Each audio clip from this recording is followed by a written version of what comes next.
Assalamualaikum warahmatullahi wabarakatuh. Iya. Selamat pagi menjelang siang Bapak Ibu guru hebat. Saya Desti, perwakilan fasilitator daerah dari Kemendiknas, ingin menyampaikan diseminasi kaitannya dengan kegiatan fasilitator daerah, khususnya ini untuk guru wali, namun mungkin guru sejawat pun memang harus mengetahui. Di sini ada beberapa jurus BK hebat yang akan saya diseminasikan untuk kesempatan ini. Saya akan bagikan dulu mengenai instrumen pengisian, ya. Punten, dilebetan oke biasa.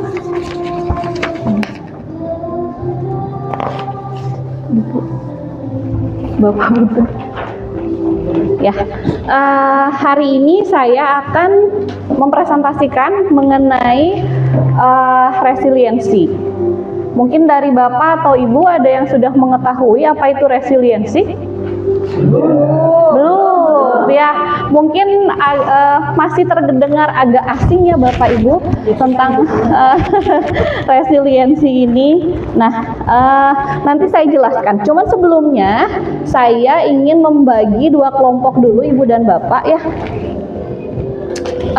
Di sini saya memiliki 7 lembar kertas, masing-masing saya bagikan 1, 2, 3, 4, 5, 6, 7. Bapak Ibu dibagi dua kelompok ya, 1, 2, punten Bu ya, 4, 5,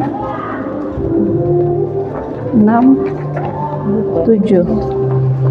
Ya, masing-masing 7 kelompok. Nah, lembar yang tadi boleh disimpan dulu. 7 lembar kertas itu saya minta Ibu dan Bapak untuk membuat, dan saya pun ada ini. Suruhannya adalah membuat menara dari ke-7 atau bangunan dari ke-7 kertas tersebut. Mangga 7 kertas tersebut dibikin menara yang kokoh dan tinggi. Alat bantunya saya cuman kasih selotip ini ya, panjangnya pun terbatas, hanya sepanjang tangan saya. Ya, punten ini kelompok 1. Mangga dibagi kelompoknya mau siapa aja? Ya, 3-3 boleh. Bapak instruktur aja ya. Mangga Ibu. Nah, saya kasih waktu cuman 5 menit ya Ibu Bapak. Mangga difikirkan dulu menaranya yang tinggi dan kokoh. Jadi menara tersebut tidak mudah untuk dihancurkan. Bagaimana caranya? Iya, 7 lembar. Harus semua itu pakai. Iya, 7 lembar itu. Jadi buatlah menara yang tinggi dan kokoh sehingga tidak mudah dihancurkan. Bu Opo sama Bu Mela. Nanti Mas bertiga boleh.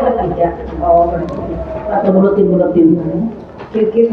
Nanti boleh saling mengganggu ya Ibu dan Bapak. Mengganggu.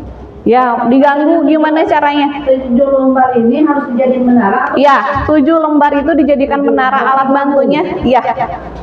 Tapi dalam sholat segitu. Iya, sholatipnya segitu. Harus bisa berdiri kokoh. Nanti yang lain boleh mengganggu kelompok yang lain. Gimana aja terserah. Boleh, terserah. Sekreatifnya ibu-ibu aja. Ayo. Harus tinggi dan tidak mudah dihancurkan ya Ibu Bapak. Saya bantu dengan doa aja kata Pak Asep teh. Mau lagi dong kayak sholatnya Iya, karena itu dibatasi Ibu. Jadi hanya ada sholatip segitu dan kertas segitu, tapi harus kokoh dan harus tinggi menaranya ya. Mangga difikirkan gimana caranya. Ya. Mau dibahas ya ini mulut ya anak mah biar kokoh supaya masih gitu ya giginya biar kokoh Ini lipat dua. Ayo kamu sini dong, lipat dua. Dua, oke. Itu kan jadi dia kemana? Ayo Nara, mama lihat itu. 10, 9, 8, 7, 6, Susah juga. 5, 4, 3, 2, 1. Ayo selesai. Ayo selesai. Ya. Gimana sekarang? Coba untuk dirobohkan. Coba kalau ditiup bisa nggak Bu Bella niup? Nah. Oke,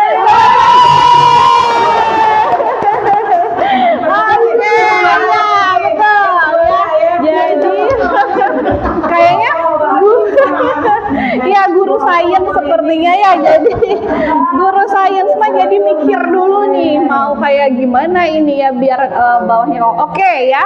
Dari pembelajaran sekarang saya ingin ibu-ibu sekalian mencoba untuk merefleksikan. Ya merefleksikan dari kegiatan tersebut apa sih ketika misalkan ditantang untuk membuat saya bilang menara yang tinggi dan kokoh, kira-kira yang ada di mindset ibu-ibu sekalian apa sih? Harus kokoh. Yang pertama harus kokoh. Harus karena untuk tinggi harus kokoh dulu. Nah, untuk tinggi harus kokoh, iya. Dasarnya dulu. Betul. Kemudian, nah itu untuk yang bisa kokoh sampai akhir ya. Nah, gimana Bu Atu? Yang barusan ditiup langsung ngagubrak ya. Gimana Bu Atu? Kita kurang kokoh, ya udah jelas pembahasannya jelas. Jadi kita berpikirnya yang penting tinggi lah. Oke, yang pertama mindsetnya tinggi dulu gitu ya, mengabaikan si kokohnya. Oke, baik ya. Nah, tidak apa-apa itu jadikan beragam ya mindsetnya. Nah, sekarang saya mau ngajak dulu ibu semua untuk melihat video yang ada di sini ya.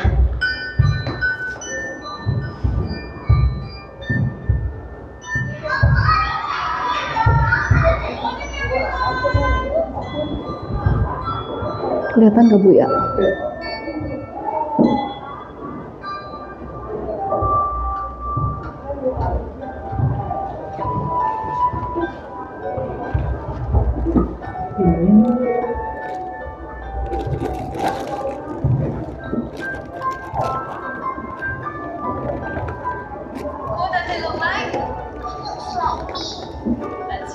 Oh, guru bahasa Inggris terjemah. Oh gitu ya, guru bahasa Inggris Sungkul ya, ya. Masya Allah. Bu Ia juga.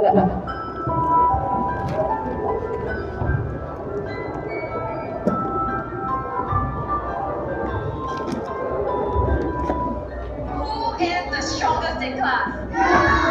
Gerard, come on up, please. I'm going to give Gerard a prop, and he's going to try to knock it off the table. Ready, Gerard?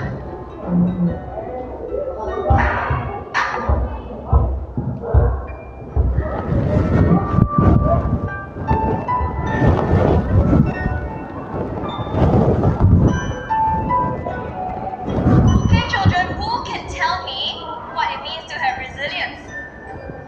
Yes, Paige? Resilience means if you make the toy fall down, you come back up very, very fast. Very nice.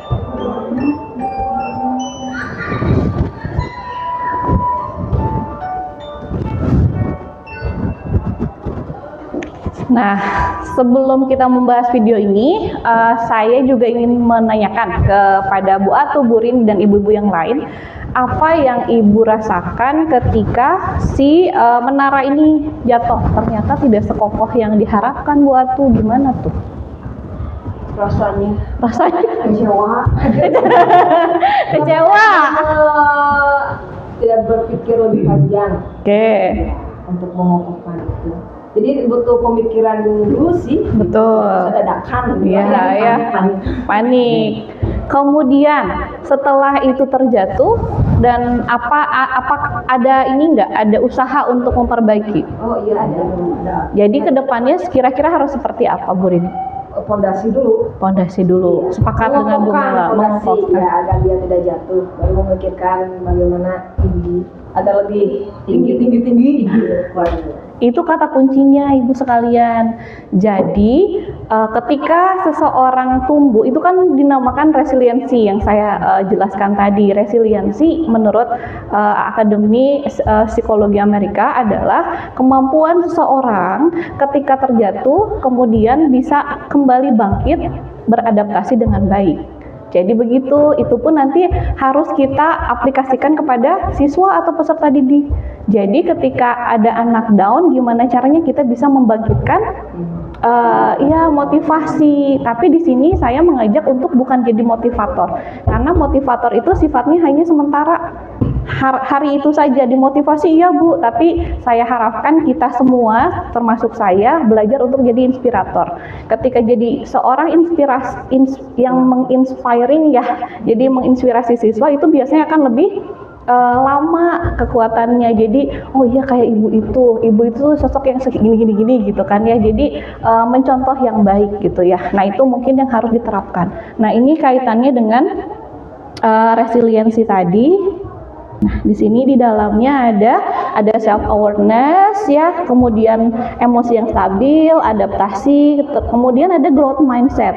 Growth mindset ini kebalikan dari fixed mindset. Kalau fixed mindset itu biasanya pemikirannya hanya stuck sampai situ saja. Ya, saya mah udah nggak bisa apa-apa. Itu fixed mindset, tapi kita kembangkan dengan growth mindset, di mana kita berpikir saya tidak ketika saya bisa akan menjadi prestasi lebih baik lagi ketika saya berusaha lebih baik dari sebelumnya. Itu growth mindset menurut John Dewey. Kemudian ada ya untuk tadi ya kaitannya kata Bu Rini, jadi apa-apa untuk memutuskan sesuatu harus dipikirkan dulu, jadi problem solvingnya dapat gitu ya. Mungkin tadi juga ada diskusi sedikit ya Bu Mela dengan rekan-rekan, ini gimana, yang penting fondasinya dulu gitu kan ya. Kemudian nah di sini ini yang tadi saya bahas mengenai fixed mindset dan growth mindset, di mana kesuksesan itu biasanya tentang kesuksesan. Saya bisa sukses jika punya bakat, itu fixed mindsetnya. Jadi siswa itu hanya berpikir atau kita hanya berpikir kalau punya bakat pasti sukses. Tapi secara growth mindset itu bukan hanya dengan bakat, tapi lebih ke usaha. Yang punya bakat juga kalau nggak ada usaha ya seperti halnya mungkin pisau, kalau dipakai terus-terusan tajam. Nah itu ya, jadi bukan hanya bakat ternyata yang menentukan kesuksesan orang, tapi lebih ke effortnya, usahanya, bagaimana untuk mencapai kesuksesan tersebut. Kemudian kalau tentang kegagalan, saya menyerah, ya udahlah, udah saya mah tuh udah bisa apa gitu ya. Itu fixed mindset, jadi pemikirannya cuma sampai situ saja. Tapi kalau growth mindset itu saya akan coba lagi. Nah tadi seperti kata Bu Nia, udah berarti ada sesuatu yang mendorong untuk mencoba kembali. Kemudian kalau tentang kesulitan, saya tidak bisa, yaitu tadi menerima ya, menerima, pasrah, betul. Tapi kalau di growth mindsetnya saya belum bisa, berarti akan bisa tapi belum saatnya gitu ya.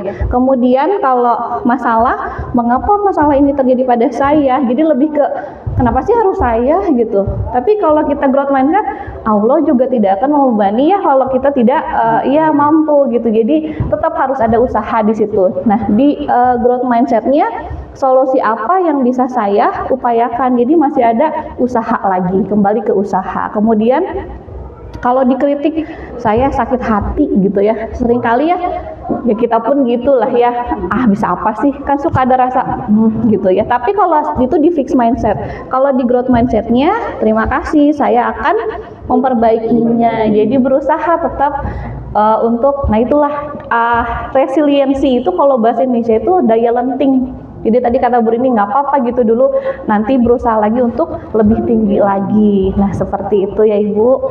Kemudian di sini ininya boleh mangga diisi ya Ibu. Ada pulpennya cuma 3. Kelihatan aja sih isi. Mangga Bu Mela. Ya, di halaman pertama itu ada tentang Burin bawa pulpen, iya. Nah, praktiknya di sini kita untuk menguatkan murid. Gimana caranya kita menguatkan murid yang mengalami kegagalan. Coba ibu bapak sekalian, kalau ada murid yang merasa gagal, kira-kira apa sih yang harus kita lakukan? Ibu bapak boleh dituliskan di situ situasinya seperti apa, kemudian kalimat dukungan yang seperti baru saya sampaikan, ada fixed mindset, ada growth mindset. Ya tentunya kita lebih ke growth mindset ya Bu ya, gitu. Bagaimana kalimat dukungan itu, ada beberapa nggak Bu Rit? Situasinya seperti apa, kemudian kalimat dukungannya bagaimana? Satu saja yang Boleh. kalimat dukungan. Iya, kalimat dukungannya seperti apa yang akan Ibu sampaikan?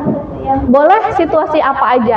Ketika Bu Atu misalkan ya di kelas ada anak mungkin kan ngajar udah berapa puluh tahun, bebas boleh. Jadi disesuaikan dengan temuan atau peristiwa yang terjadi pada ibu bapak sekalian gitu. Ketika misalkan anak situasi seperti apa, kemudian kira-kira dukungannya, kalimat dukungan seperti apa yang akan bapak atau ibu berikan kepada siswa tersebut. Termasuk anak mencuri cincang. Ya, mangga. Ya, itu Ramadan pindah-pindah. Iya, itu biasanya kecerdasan kinestetik.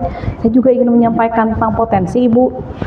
Ya, tentang 9 potensi. Jadi potensi itu jadi tidak hanya berpikir kalau yang pintar sains saja gitu ya, tapi banyak nanti disampaikan.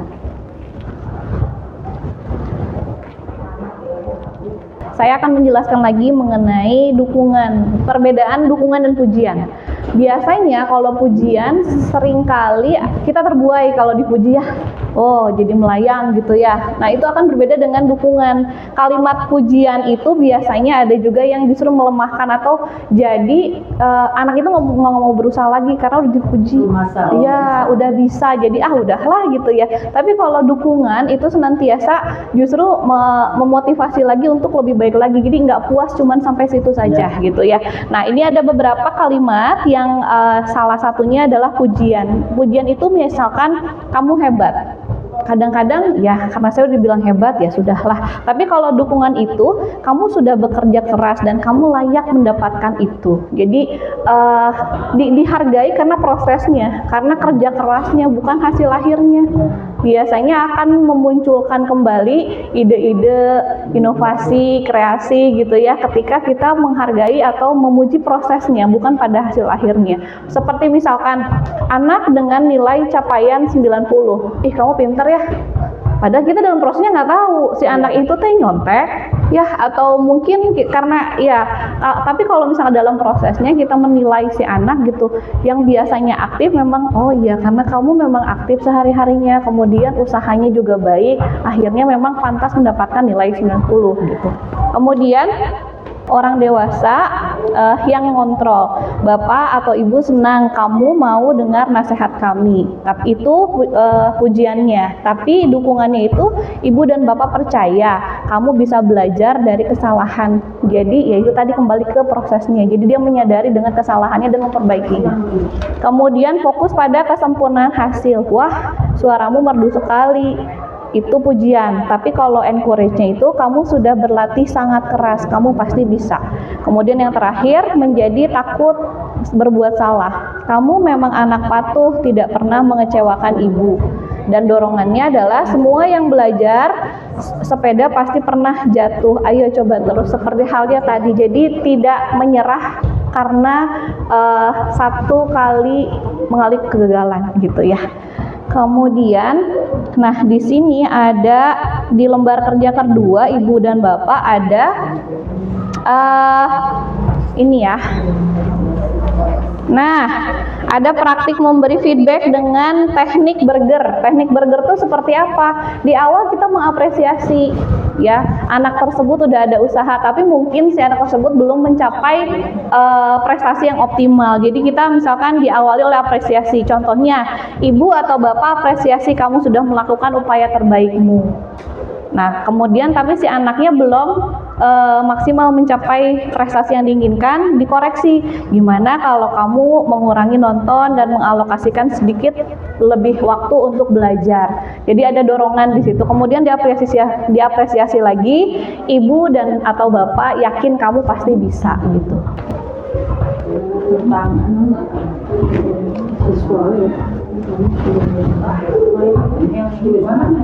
Diseminasi hari ini boleh Bu Opo, mangga satu kata untuk kegiatan kita hari ini.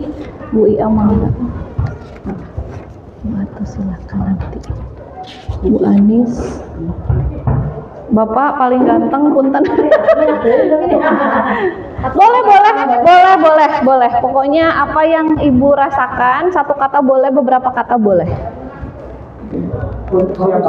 Untuk kegiatan hari ini, jadi mungkin Ibu tadinya nggak tahu resiliensi, ternyata setelah dijelaskan, oh paham deh, ternyata resiliensi itu seperti apa gitu. Mungkin informasi baru juga ya resiliensi. Kalau bahasa Indonesia daya lenting. Yang itu, oh ya gitu. Udah? Sangat positif. Siap. Boleh ditaruh di sini aja di depannya ya. Iya nanti boleh. Diisi nama boleh. Di sini aja deh. Kosong melompong dari sini. Ke Papa Ibu. Dua kata. Boleh beberapa kata. Sangat positif. Yang saya tidak tahu. Di bawah boleh di sini. Resiliensi. Di atas boleh di bawah. Resiliensi. Resiliensi. Foto dulu Ibu Bapak ya. Keren. Sambil dipegang ininya. Iya, buat menunjukkan terima kasih untuk kesediaannya menemani saya dalam kegiatan diseminasi ini. Semoga bermanfaat untuk semuanya. Semoga kita menjadi guru yang inspiratif untuk anak-anak. Sehat semuanya. Wallahul muwaffiq ila aqwamit thoriq. Wassalamualaikum warahmatullahi wabarakatuh.